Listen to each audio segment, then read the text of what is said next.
Ano po ang pangalan mo, sir? Felipe Corilla. Ilan taon na po kayo? 60. Taga Sorsogon. Sorsogon. Okay. Ano po yung nararamdaman nyo nung nagpunta kayo dito, sir? Ay, marami po. Halos lahat ng kirot nandito na sa akin. Isa-isahin natin. Ano yan?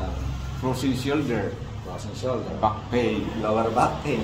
Tapos, vertigo, no? tinnitus. Tumutulog ang tenga. Tapos, sumasakit din ang ulo nyo. Oo. Tapos, mabigat itong balikat nyo, no? Bigat. Namamanhid. Nagpapalpitate din kayo. Yun. Lahat kasi yon signs po ng may problema sa TMJ o yung sa panga. Kasi tumutulog yung pangaluhan nyo, di ba?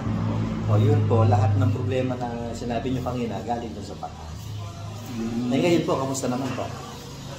Parang malinaw na eh. Malinaw na pati paningin nyo. Magaan yung pakiramdam niya. At saka may katarak kasi ako dito. Malapit. Eh yung cataract, ino-opera po yan. Medyo hands-up po tayo dyan. Ha? Ay, no, Pero yung sight nyo, medyo luminaw.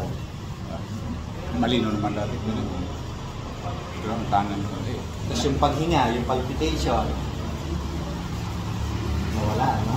Kung nagpalpitit siya tapos nag-pulse ako, parang may isang pitik na nawawala. Tapos continuous naman.